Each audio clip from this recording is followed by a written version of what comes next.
Bonjour à toutes et à tous, et bienvenue sur Radio Actu Monde, votre rendez-vous hebdomadaire pour mieux comprendre l'actualité.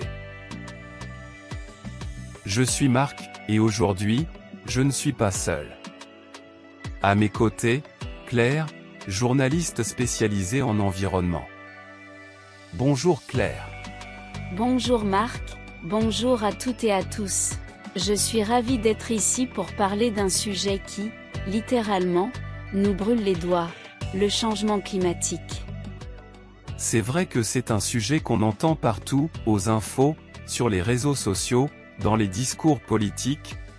Mais souvent, on se dit, oui, mais ça ne me concerne pas directement. Et pourtant, la réalité est bien différente.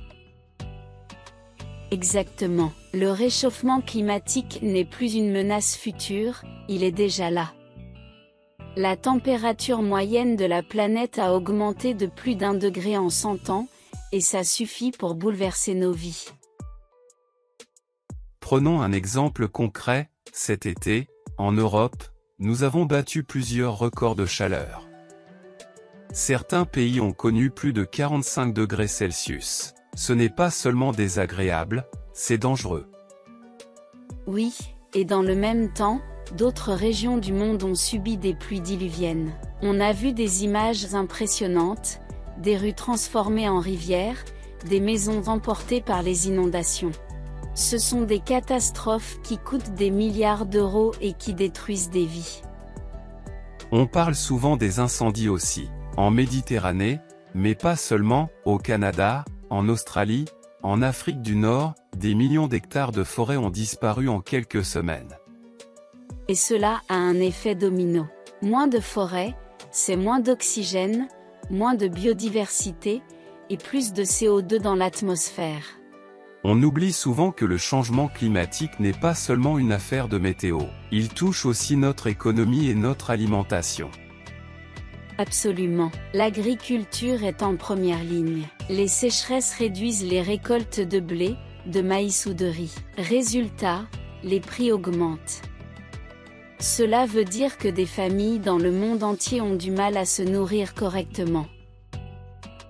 Sans parler de l'eau potable, qui devient rare dans certaines régions. Et là, ce ne sont pas seulement des problèmes de confort, mais parfois des sources de conflits entre populations. Et il y a aussi la question de la santé. Les vagues de chaleur provoquent chaque année des milliers de décès, notamment chez les personnes âgées. Et certaines maladies tropicales se déplacent, on voit par exemple des moustiques vecteurs de virus arriver dans des zones où ils n'existaient pas avant. Alors Claire, face à tout cela, on a parfois l'impression que c'est trop tard, que la situation est hors de contrôle. Non, il n'est pas trop tard, mais il faut agir vite. Les gouvernements parlent beaucoup de transition énergétique, passer du charbon et du pétrole aux énergies renouvelables comme le solaire, l'éolien, ou encore l'hydrogène. Oui, mais beaucoup d'experts disent que ce n'est pas suffisant, ou que ça avance trop lentement. C'est vrai, mais il y a aussi le rôle des citoyens. Chacun peut réduire sa consommation d'énergie, limiter le gaspillage alimentaire, utiliser moins la voiture, recycler davantage. Ces gestes paraissent petits, mais multipliés par des millions de personnes, ils font une différence. Et puis, il y a la pression de l'opinion publique. Les jeunes en particulier se mobilisent beaucoup. On se souvient des grandes manifestations pour le climat, organisées dans plusieurs capitales du monde. Oui, cette jeunesse est déterminée. Elle réclame des actes concrets et rapides, pas seulement des promesses. Finalement, ce sujet du climat pose une grande question, qui est responsable, les gouvernements, les entreprises, ou nous, les citoyens? Je dirais, un peu tout le monde. Les gouvernements doivent créer des lois, les entreprises doivent innover et investir dans des solutions durables, et les citoyens doivent adopter de nouvelles habitudes. C'est une responsabilité partagée. Mais il y a aussi une injustice, certains pays, surtout les plus pauvres, souffrent le plus du réchauffement alors qu'ils sont ceux qui polluent le moins. Exactement. C'est pour ça que les conférences internationales sur le climat sont si importantes, elles permettent d'essayer de trouver des accords mondiaux, même si ce n'est jamais simple. Alors Claire, si tu devais résumer, pourquoi devons-nous agir maintenant? Parce que le changement climatique, ce n'est pas un problème pour demain, c'est un problème d'aujourd'hui. Nous voyons déjà ses effets. Et plus nous attendons, plus les solutions seront difficiles et coûteuses. Merci Claire pour ton éclairage. Merci aussi à vous, chers auditeurs, de nous avoir suivis. N'hésitez pas à réagir, à partager vos idées et vos solutions, parce que, finalement, nous sommes tous concernés. C'était Radio Actu Monde. On se retrouve la semaine prochaine pour un nouveau sujet d'actualité. Prenez soin de vous, et surtout, de notre planète. Bonjour à toutes et à tous, et bienvenue sur Radio Actu Monde, votre rendez-vous hebdomadaire pour mieux comprendre l'actualité. Je suis Marc, et aujourd'hui, je ne suis pas seul. À mes côtés, Claire, journaliste spécialisée en environnement. Bonjour Claire. Bonjour Marc, bonjour à toutes et à tous. Je suis ravie d'être ici pour parler d'un sujet qui, littéralement, nous brûle les doigts, le changement climatique. C'est vrai que c'est un sujet qu'on entend partout, aux infos, sur les réseaux sociaux, dans les discours politiques. Mais souvent, on se dit, oui, mais ça ne me concerne pas directement. Et pourtant, la réalité est bien différente. Exactement. Le réchauffement climatique n'est plus une menace future, il est déjà là. La température moyenne de la planète a augmenté de plus d'1 degré en 100 ans, et ça suffit pour bouleverser nos vies. Prenons un exemple concret, cet été, en Europe, nous avons battu plusieurs records de chaleur. Certains pays ont connu plus de 45 degrés Celsius. Ce n'est pas seulement désagréable, c'est dangereux. Oui, et dans le même temps, d'autres régions du monde ont subi des pluies diluviennes. On a vu des images impressionnantes, des rues transformées en rivières, des maisons emportées par les inondations. Ce sont des catastrophes qui coûtent des milliards d'euros et qui détruisent des vies. On parle souvent des incendies aussi, en Méditerranée, mais pas seulement, au Canada, en Australie, en Afrique du Nord, des millions d'hectares de forêts ont disparu en quelques semaines. Et cela a un effet domino.